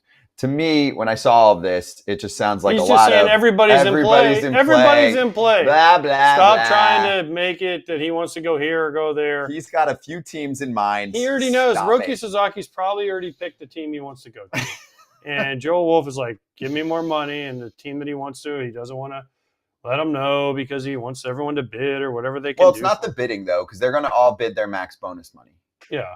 It's just they're going to go through the process. Part of this is for the integrity of the league so that it doesn't look like this player already has a deal or a team in mind. Because what's the bidding? Oh, this team has $6 million on their bonus money. Oh, this team has $7 million on their bonus money. I mean, actually, the bidding might be, hey, can we find a shoe deal that will want him in a certain place? Because that's where the big money is going to come for him. I talked to an agent a week ago. Whatever it was around the time when they said he was posted. He said he is doing Roki Sasaki a disservice if he does not already have at least one, but maybe two places that they've narrowed it down to. No agent, he said, this person told me no agent is doing that and just going, come on, all 30 teams, we don't know. He's already got something narrowed down to two teams. Agreed. Do you think he's narrowed down to two teams? I do. 100%. He probably's got narrowed down to what team he wants. Yeah. But they're playing the game. I would like agree. it. I mean, listen, he ain't going to the Pirates. He ain't going to certain teams. They have right? a small media pool, though. Come on. I mean, he's probably not going to Cleveland. He's probably not BS. going to and this is not a knock on those teams, but he's just probably not. He also isn't going to get paid like a superstar for a bit because he's choosing to come here before the 25 barrier, and he is going to seek some big money marketing deals. Of course. So you're going to have a better chance of getting one of those in a bigger market because there's more Maybe he humans goes to to appeal Sacramento. to. Maybe he was a Luis Severino fan growing up, and he wants to pitch with him. Ooh, we're going to get into them later. There's a good juicy story about them. But I don't know. where's he going then? Is it Dodgers or I'm a Sevy Padres? fan. And we're just being Maybe played? maybe he goes to the Rays because he always wanted to play at George Steinbrenner Field for a couple seasons. Maybe he I don't goes know. to the Yankees. Then he Could gets the to play in Yankees George be in play Steinbrenner again Field. for a Japanese superstar? They've been known to have a couple. They don't have one right now, do they? No, Phillies. not that I know of. He's going to the Phillies. I'm homering. He's going to the Phillies. The Phillies just started jumping into the Japanese market last year, so they are ready. They are ready. I'm homering. He's going to the Twins because the Twins can afford him. Homering the Twins? You're not homering the Twins. You can't claim the Twins. I'm going to go outside the box. The Brewers do have a very intriguing pitching development that could intrigue a player. And it's close to Chicago, so maybe there's some publicity things that he can get through the city of Chicago. I'm going to give you 3 teams, okay? Number 1, the Los Angeles Dodgers. I mean, come on. I still think that – no, what? Give us something like a little more juicy. Then you're going to say the San Diego Padres. Number 2, the San Diego Padres. Number 3, the New New York York Yankees. Because if he doesn't want to play with his other superstar friends on the Dodgers, and he's not into the Darvish and the Hideo Nomo and Preller speaks Japanese and being the rival against Ohtani whole deal, then maybe he really does want to be the sole star in a market and get the marketing money and still be a part of a contender that has a good pitching program, then that would be the Yanks. That's your top 3. But really, he already knows. Okay. We'll see. I mean, listen, there's no speculation because let's just wait. We don't need to do where will Roki go. His representation just. We don't need that. We don't need that. I didn't even think of that. Don't need Build it. Don't need it. Thank you, Don't need AJ. it. What a great No, idea. we don't need that at all. Wow. We don't. We just need to wait until January. Man. I'll be back from vacation. I'll be refreshed, and we can start over. My life just changed again. It's just the little things in life. Just when you wake up, you should be grateful that you woke up. And when you hear where will Roki go, you should also be grateful. But we're bringing it up just because A, he got posted, so he really is coming to the show, and B, his representation is trying to fake like he's going on 30 dates, but really he's basically already got it down to 1 rose. Next up, let's get to his future teammate, Shohei Ohtani. He is still recovering from his elbow surgery, and the Dodgers said he's not going to be ready to pitch for opening day, which comes early for them because it's going to be in Tokyo for Cubs and Dodgers in mid-March. So here's Alden Gonzalez helping us with the quote from Dave Roberts. He said he's going to be able to hit on March 18 and 19, but unlikely that he would pitch in those games. I mean, Kratz, I say good. Just preserve that arm. Make sure you're very smart with how you use it. It's going to be a 6-man rotation. We don't need to get that whole thing cranking a couple weeks before the season starts for everyone else. I would have been surprised if he was pitching. I mean, it's a bummer. To me, it's a bummer. They're going over to Japan. It's an opportunity for him to be able to pitch in front of the fans that haven't seen him pitch in a while. Like, they want to see him pitch for the Dodgers. He is the face of the Dodgers over there. Maybe, no, I think here too. But it is so smart by them. You're talking about cranking somebody up who's already going to be like, they're going to be super cautious all year. And then you're saying, hey, go ahead and crank it up 10 days ahead of the regular season and then set it down. No, that's not, that time of year is for your last, 5 up downs. You're getting ready for the season. He probably isn't going to even make a start in the first time through the rotation. I agree. They're going to wait as long as they can because they can. There's no reason to rush him. This is earlier. This is 2 weeks before the season starts, and they're going to get enough attention because Yamamoto will pitch. Yes. Shota Imanaga is going to pitch probably opening day for the Dodgers. So Imanaga versus Yamamoto? That might be game 2. So game 1. Be Snell and Justin Steele, maybe. That's cool. Plenty of good pitching on both sides. No, there. plenty of good pitching available. But you know what I'm saying? They're not, and Shohei's not going to rush back and then have to go back like Kratz said instead of spring training and pitching it. No, once he gears it up and he cranks it up, it's go time, baby. Yep. All right, so let's step aside. We'll stay for the YouTube crowd to ask or answer some more questions. Lou Merloni is going to join us, super opinionated and active on Twitter about what the Red Sox are up to, because not much yet besides Chapman.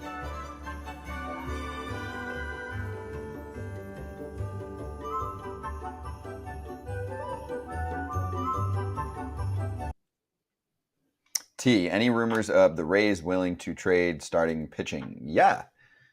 Jeffrey Springs could be gone because Jeffrey Springs costs about what the Rays are paying the Yanks to rent the ballpark, right? How much are they paying? 15? $15 million. So Jeffrey Springs is 10.5. Springs and Brandon Lau are the highest paid players on the Rays. I could see them trading both. Mm-hmm. I mean, they have a plethora of starting pitchers too. They have good starters. A lot of them are coming back. A lot of them were hurt last year. A lot of those guys were hurt and coming back. Yeah. McClanahan, if he comes back like he was, he's valuable Cy Young candidate. So I could see that happening. But what I think will happen is you get the free agents off the board. This is generally what you do so that the teams that didn't pull off those deals feel a little more heat and might give up the extra prospect to pull off the trade. I did see some rumors this morning. The aggregators start to pick up. Dylan Cease could be done. I'm like, get the fuck out of here. Dylan Cease isn't getting traded. That is throwing a dart at a dartboard. Am I wrong? Why would they trade Dylan Cease? He was like a top. He was like a top. I saw it thrown out there. Cy Young? Was he top 5 Cy Young? He's really good, not that expensive, and he's on a contender. You're crazy. No, that's not. Yeah, stop with that. But the question was, will the Rays trade starting pitching on any day that ends in a Y? Like they're always they're looking to trade somebody, but they're not afraid to not wait till the trade deadline. They'll do it in May. They'll do it in June. But to me, I think the most value is now because now you can get that market after everybody's signed and gone because it doesn't look like guys are going to be waiting until February this year, and they can hit that market up easily. Scott P. asking, would Roki have to be on a similar deal to a rookie deal when he signs? Can you explain how this would work? Yes. He gets a bonus as an international free agent. It's a capped bonus. It's not like the Yohan Moncada days when he got $1 billion, not literally, but a ton of money. So he's going to get single-digit millions bonus to sign, and then he's going to be in the rookie system. Right? He'll get league minimum money, then he'll get arbitration money, and he'll eventually get to free agency. He'll go the same route that he went through with that Shohei had to go through. Yeah, just look at Ohtani's trajectory. It's the same exact thing. Dodgers could break in if they sign him and then extend him, but you can't do that right away because it's just an integrity issue. But you could a couple seasons in. So good question. There's your answer. Lou Merloni next.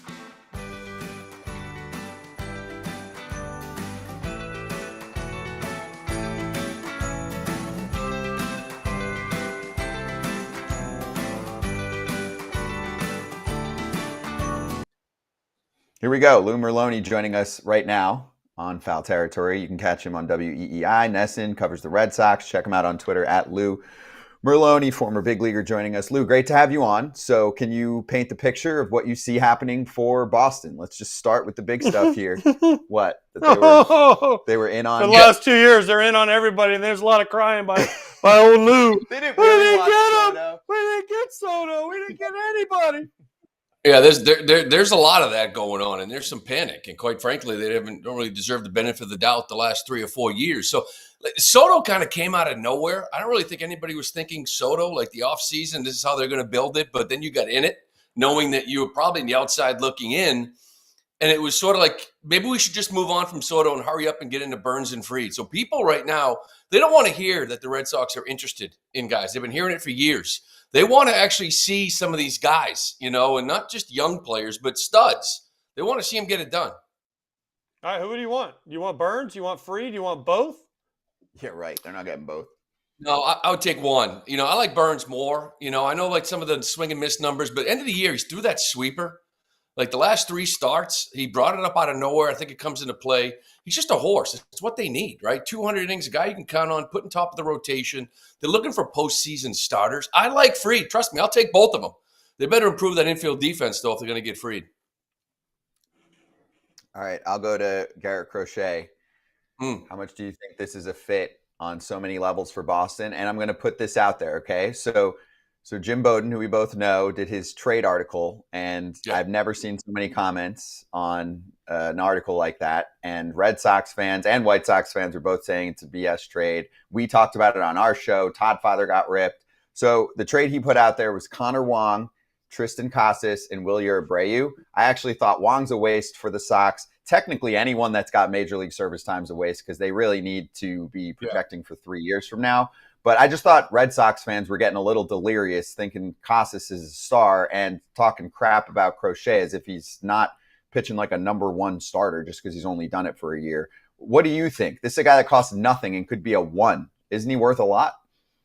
Yeah, he is. And quite frankly, I think a lot of the people that talk about Crochet just open up a Baseball Reference and look what he did in the second half and don't know the story, don't know anything about him, don't know who he is. He's an absolute monster. You know, I look. You go back in like 2023, go look at Tariq Skubal's year, 80 innings, 15 starts. At some point, you got to just evaluate a dude and say that's exactly who he is.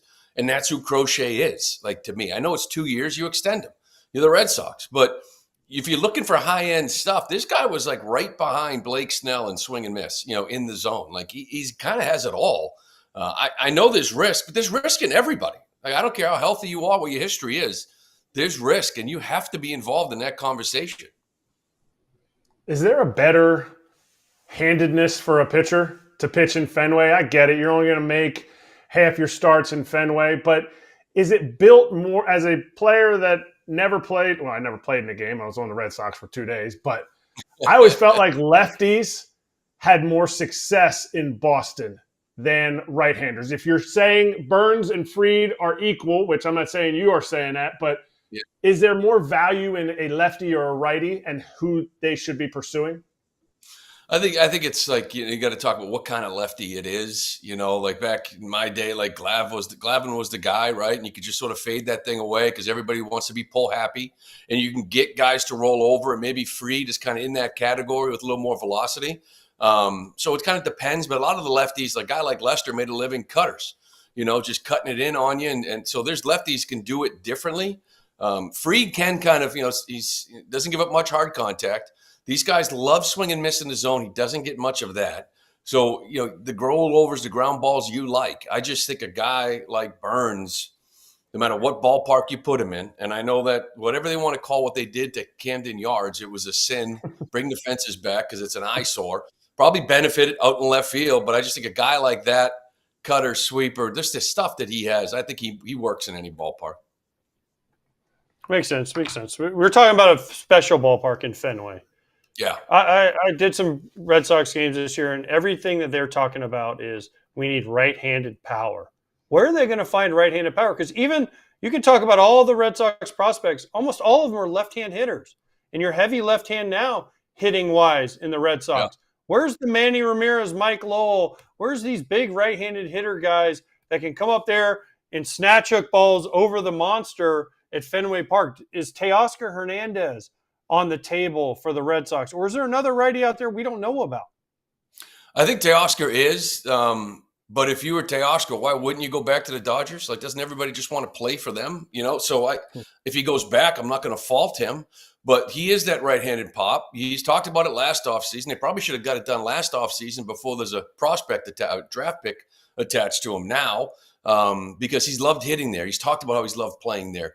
And that's why you hear them talking about guys like Bregman, trying to figure out where they may fit. Is he that 40 home run guy? No. And they've done this over the years with O'Neill and Renfroe and Duvall. But those are like pieces. It's time to get a guy and put him between Devers and Casas. But does he exist? I don't want to spend 1 year talking about possibilities of Vlad coming here. So they got to get creative. And I think you're right. You got to find that right-handed bat to kind of even this thing out. Lou, what's your take on Rafael Devers at third base? Alex Cora said it's BS. Do you believe that for now and for the long term? Or because he also said how much he loves Alex Bregman. So if they sign Bregman, are they playing him somewhere else? Yeah, I find it hard to believe that Bregman at this stage in his career is a position change. It's why you've heard rumblings they've called the Cardinals on Arenado, and it's like, no, we're not moving him. I don't buy it. But, there's no reason to talk about moving him unless you make a move, a reason to move him. So why put it in this guy's head, all winter long that you're going to go to first or you're going to go somewhere else? He's your third baseman until a move is made, and then Cora has that conversation with him. So I'm not really buying it, but as you know, you never talk about a trade, right? Because if it falls through, next thing you know, the guy's walking in the clubhouse hearing he just got traded. I think that's kind of where they're at now.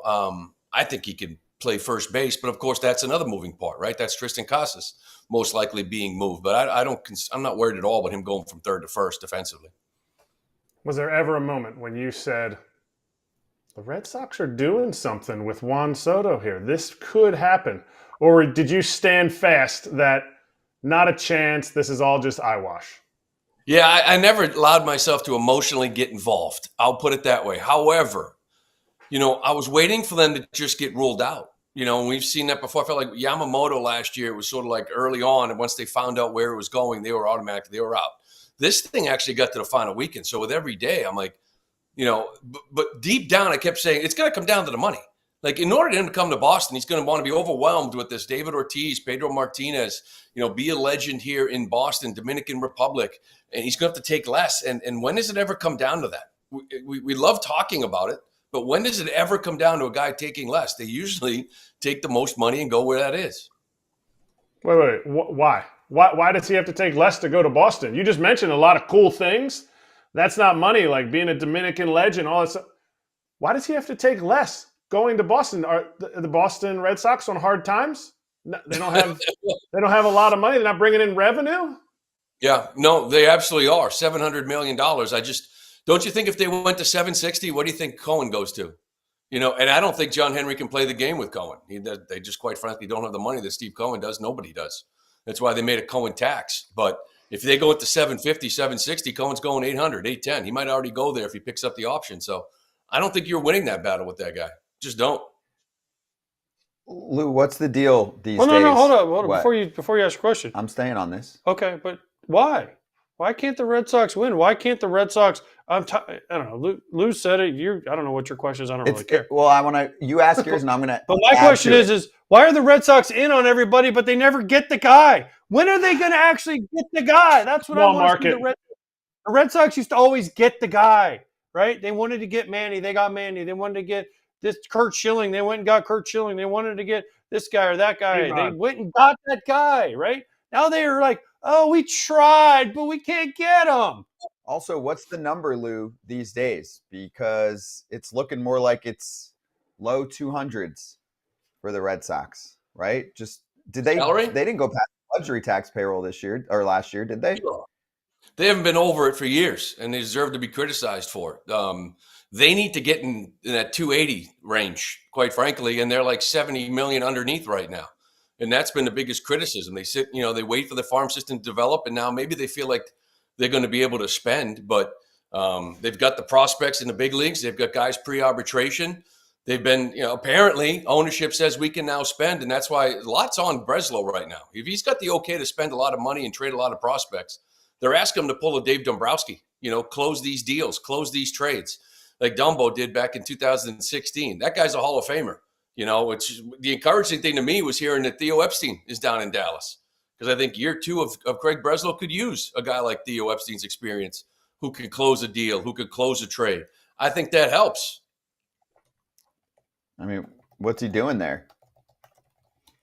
We've been wondering what Theo's role is the whole time. Did he join the Red Sox to kind of learn how to be an owner, to kind of learn from those guys, or did he come in here to kind of be the secondhand guy or the mentor to Craig Breslow? So he's kind of been behind the scenes figuring out what, I don't know. And hopefully I always felt like I want him to be in here a closer for like this type of stuff right now, that you're ready to kind of spend and ready to go out there and give Burns and give Fried, whatever it's going to take, and bring these guys in and start competing again. So the luxury tax number was created partially for teams like Boston. You're just telling me how they can't even get over that number. I'm wondering what John Henry thinks of free agency these days, right? Got rich as a commodities guy. Is he looking at free agents and just saying, I can't fathom how I buy stocks like this anymore? It's gotten too large for me. Is it more about that? Is it more about how he sees teams like Cleveland and Tampa Bay pull off moderate range of success, and he's jealous that he has to spend a lot more for putting the same amount of players on a field? Yeah, I think that's probably the biggest criticism if they look at it too analytically. You know what I mean? I think that he made all his money on risk, like just risk avert, like just try to staying away from it the whole time. And I think when he looks at some players, it's why they like a guy like Soto, 25, 26, there's really no risk as far as the next 15 years, 10 years of his career. But when he looks at 30-year-old pitchers, there's been a critique of a lot of people, like he just doesn't believe in it, and they look at people analytically instead of being human beings. Like, I've never seen anybody complain about what a player makes who goes out and performs. Like, no one's bitching, about what Shohei Ohtani is making right now. No one was crying about what all these superstars are making when they go out and perform. Now, he's gotten burned a couple of times with some free agents, But, I think for a while he was wondering if he could build it differently, through like fringe players, through minor league system. But I think you're at the point now where people in Boston, it's been 5 years. Like they don't want that anymore. They don't want the name that the computer spits out that's got a high vertical swing miss rate on his fastball or all these other things. They want stars. They want guys to go out there and root for and go to Fenway Park every single night. So, Lou, I think part of the equation here is trade, because Heimblum did a brilliant job of building up the farm system. That's what he was asked to do when they were really restricting the payroll. So how much do you know about the prospects? Like, who do you like and who would you consider trading, right? If we're going back to the Crochet situation, and it's going to require at least one of the big four, who would you deal? Who would you feel most comfortable dealing? Like, let's say, at least this way, who do you have to keep? Who are you okay with and think is expendable? I think there's two tiers to the so-called big four. I think I'm a guy that would trade anybody, right? Because the goal is to improve your big league team, not have a number one farm system. I don't know if you even get a medal for that. So, but with that said, I've had many people reach out and say, you're not trading Roman Anthony. And, Christian Campbell, like that's a guy that like, some teams value. Some people think his swing's a little different.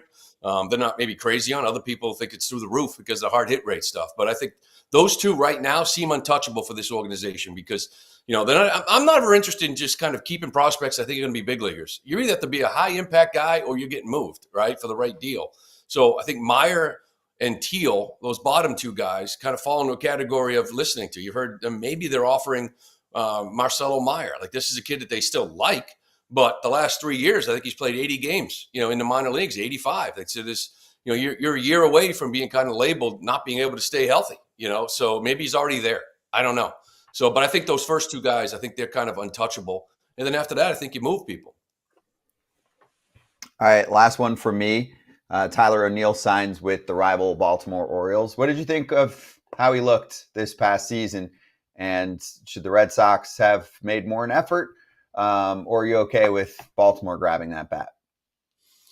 No, I think they're ready to move on. I mentioned guys like Duvall and Renfroe, who they brought in for 1 year guys. He served the purpose, right? He brought him in. They needed right-handed power. You really had to manage his time to kind of keep him on the field. Injuries still kind of rack up with him. I thought early on in the year, he seemed a lot more athletic, in the outfield. And then as the year went on, you could see the body start to wear down a little bit. He wasn't moving well. 30 home runs, I don't know, 60, 65 RBIs, kind of fluky. I don't know, but the strikeout rate, he struck out 33% of the time. There were stretches where you would punch out, 20 times in 35 at bats. So they strike out too much as a team as it is. So I think you have to go out there and you're going to lose that power, so you got to try to replace it. They got a lot of work to do, but I think they were ready to move on and try to find a different guy. All right, one move quick that they have to do to win the offseason. Give me the one move they have to make to make this a successful offseason for the Red Sox. Well, they got to sign Burns or Fried. They got to get an anchor here for the next couple of years, and then after that, you can mess around with your computer. I don't care what name gets spit out. We could change his usage. We could change this. We could change that, whatever. But you got to get a guy like Burns or Fried and somebody on top of this very young rotation. Really good insight, Lou. Thank you. Appreciate you, man. All right, guys. Take it easy. Thanks, Lou. You too. Yeah. Thanks, Lou. Lou Merloni. Give him a follow at Lou, Merloni on Twitter. Catch him on WEI, Nesson, and more up in Boston.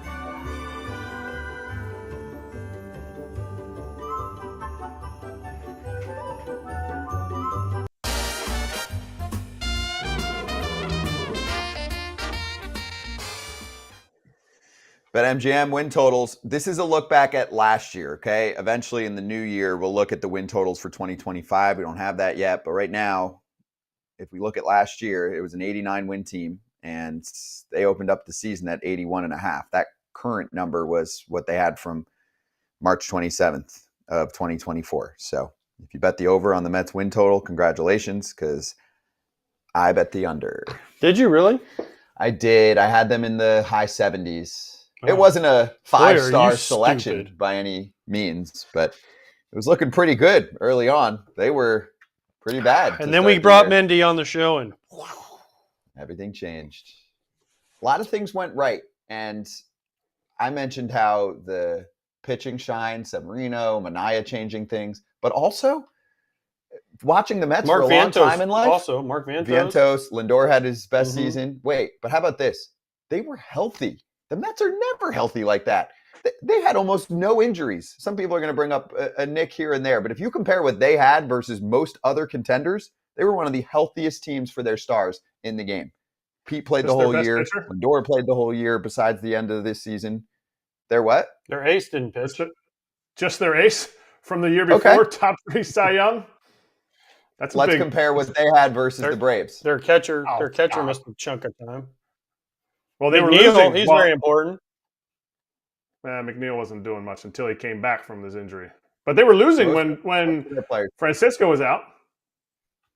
Correct.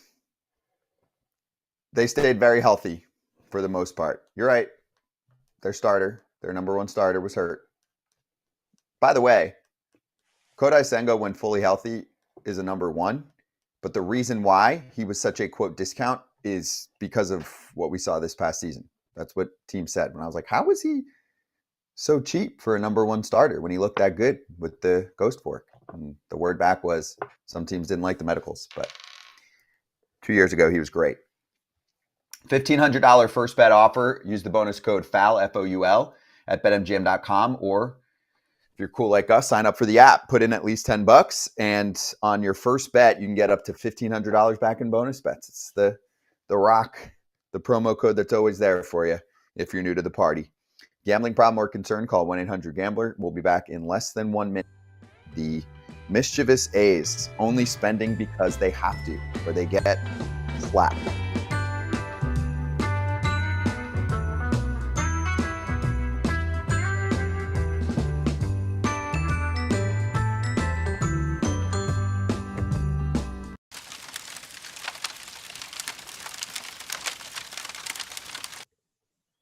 Okay, this is a wild one. So Evan Drellick put out an article about why the A's really purchased Luis Severino.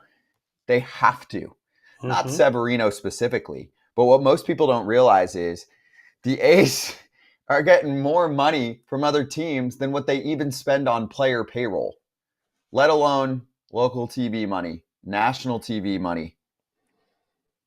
Gate. Which I get it. They had the lowest attendance, but you still make money off people coming into your ballpark. Okay. So you have to spend 1.5 times more than what you get from the local revenue sharing money. This is all coming from Evan Drellick's article in The Athletic, and it was great.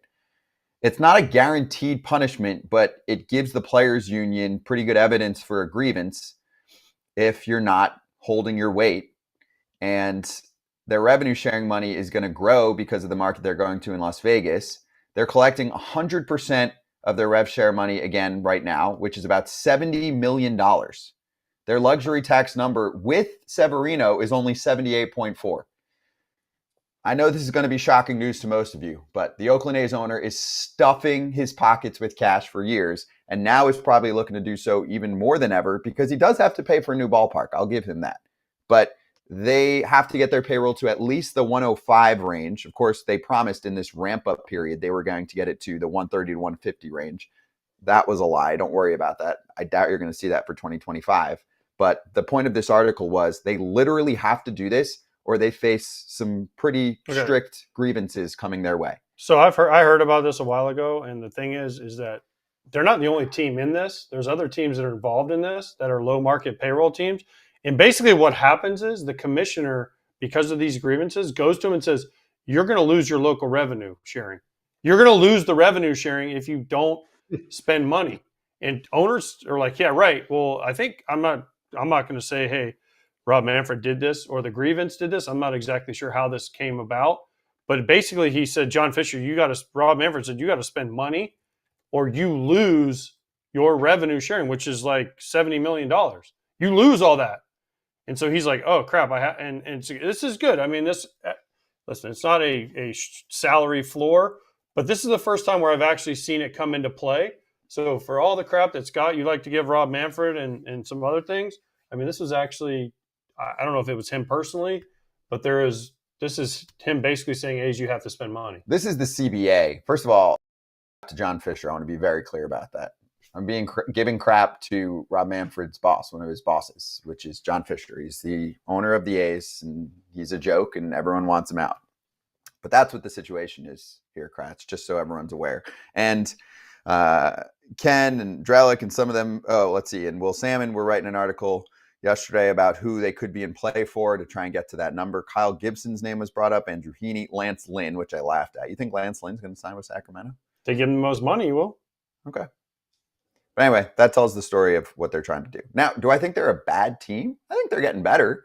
I just want to be clear that this is being forced. And also, Kratz, there was a grievance filed by the Players Union in 2018 against the A's, the Marlins, the Pirates, and the Rays. It was not resolved during the last CBA. It's still pending. So this stuff doesn't get settled much. But this, to me, like AJ said, seems to be the line, the floor. Hey, can you get above this number? Because then they don't have much of a case against Oakland, against ATH. You need to have some type of smoking gun. You need to have an email saying, hey, we're not going to spend. That's why teams are tight-lipped about a lot of stuff. But the big thing we glossed over, you said it, this is the first year that they're getting revenue sharing. The first year. They didn't get revenue sharing in Oakland because it was a ginormous market. So a guy leaves a market that has a great fan base to get $70 million more. I get it. He has to pay for a new stadium. I get it. But that started this year. That starts this year now. $70 million. Yeah. Well, guess what?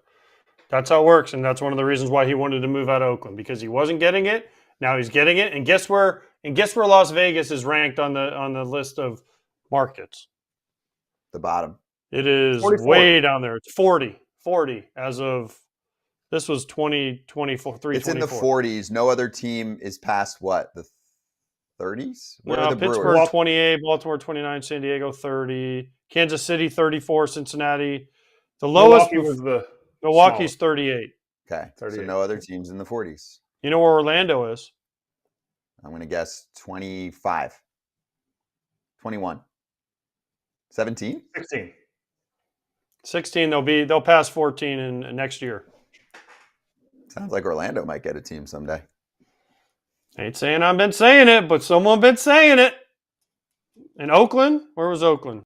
Florida's really worked for baseball. That's not also true. San Francisco, Oakland is 10. I mean, it's kind of a combined thing.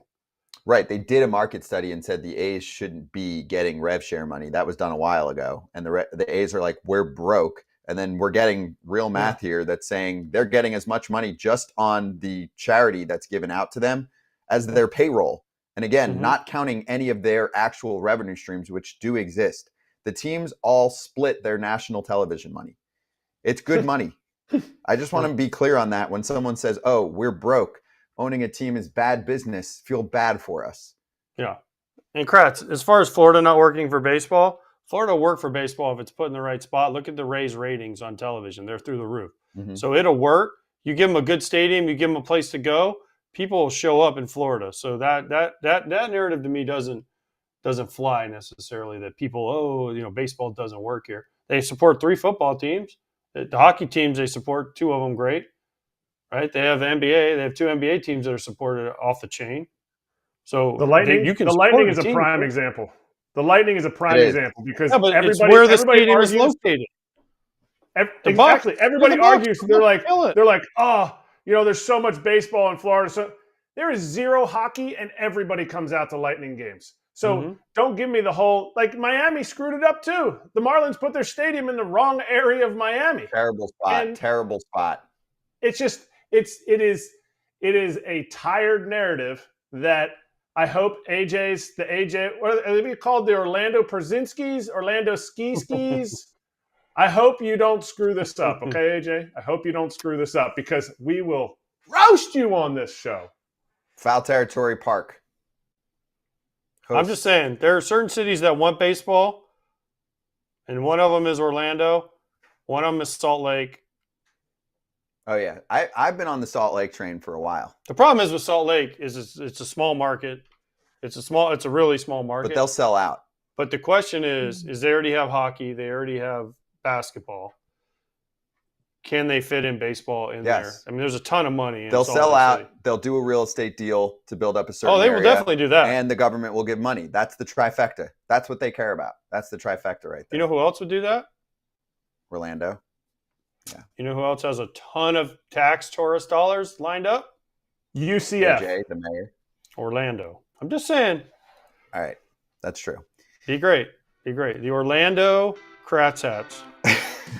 Hey!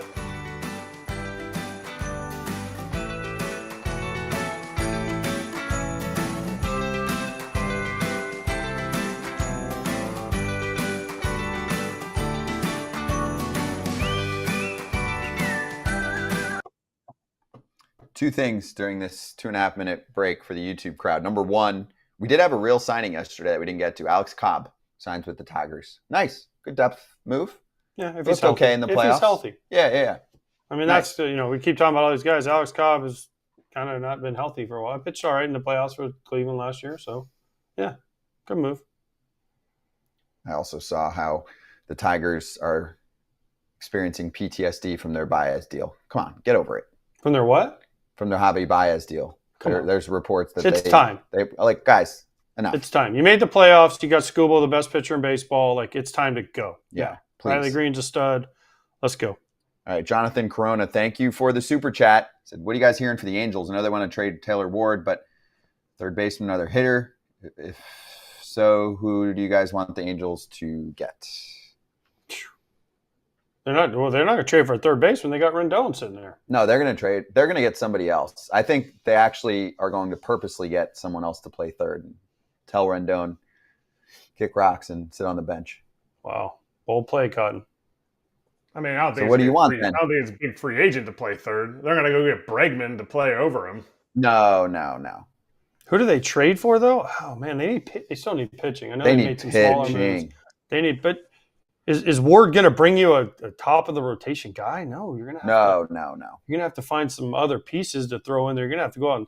That's why I'm always surprised the Angels aren't in on a Burns or a Fried. I mean, Fried's from LA, so like Burns, went to college out there. Like, it's just it's a strange organization like that. It's like they always are. Oh, we want to go bats. They got a bunch of young. Told you why. Artie Moreno doesn't believe in paying big money for starters because they don't play every day, and he looks at it differently. He doesn't understand why they get as much money as a position player. That was a real quote from back in the day. High up person told me the quote. Doesn't think that a starter should get as much money because they don't play every day. How do you market that and build around that? How do I tell my audience that pays good money that only once a week they can see the dude I'm paying more than anyone else? In theory, from a business sense, it makes sense, but not in baseball. I don't know. Pitching is the most important part. If you can pitch and you can catch it, you always have a chance. I mean, that's just the way it is. Look at it. If you can pitch it really well and you can catch it really well, you got a chance. If you can hit it really well, you can get out-pitched. It happens. It should sound good hitting. Yeah. They should get Fried. That would be my guy for them, but I don't think they will. Nah, I got that.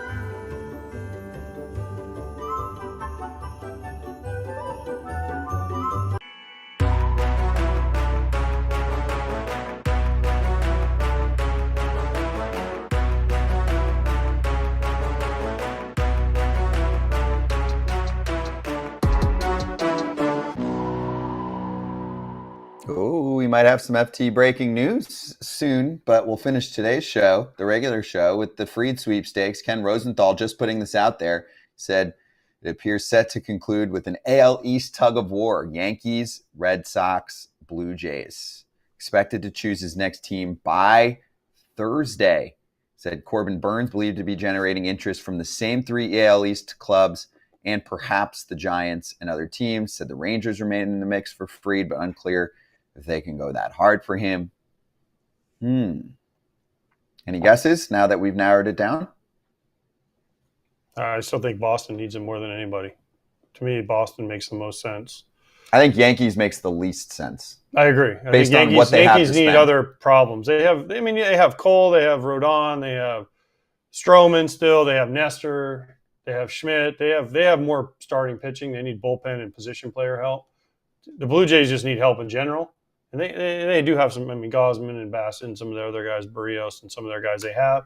But the Blue Jays, to me, need bullpen help and position player help. So to me, the Red Sox, we just had Lou Merloni on. They need a starting pitcher that can anchor the rotation. Here's your guy. And when the Red Sox are good, they have a good left-handed pitcher. Also, Kratz, the Blue Jays couldn't hit last year. So shouldn't they figure that part out first? Yeah, and they still have kept a couple of their pitchers. So to me, I mean, why would it not be the Yankees though? Because they had a great 90-minute Zoom call the other day. Like I thought that just meant that you're automatically going to that team if you have a great Zoom call. They loved each other. The Red Sox. To me, it's the Red Sox because the Red Sox can't miss out on them. I would disagree with Lou Merloni, or maybe he didn't say they're going to get Burns. Maybe he said he likes Burns. I think Burns is better, and I think that's why the Red Sox are going to be like, well, we can't spend that much.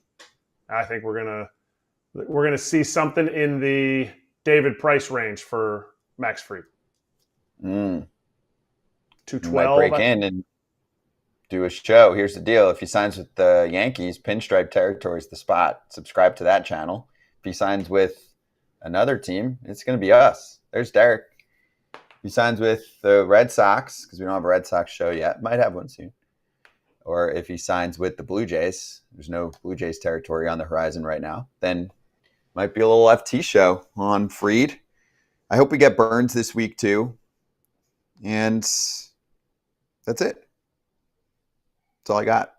When are we going to hear Jack Flaherty? Someone in the chat mentioned about Jack Flaherty. He was really good. How come we haven't heard a peep about him? After Burns and Fried. After Burns and Fried? Next level. Yeah. Right, Kratz? Kikuchi, yeah. But Kikuchi range, maybe. I mean, look what Sevy got. Look what Kikuchi got. And Flaherty's pretty young. So he's looking for, I would say, probably 5 years. I think he might get it because Kikuchi got 3 and he's like 5 years older than him. Mm-hmm. Flaherty's got to be like 4 or 5 years. Yeah.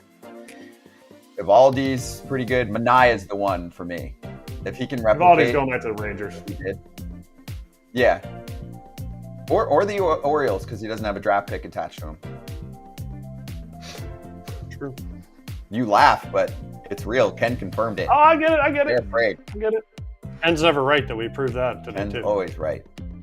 We're back every day, 1 to 3 Eastern, live. If you're watching on YouTube, subscribe to the channel. We'll do breaking news shows if there's big boy free agent signings or trades. Thanks, FT fam.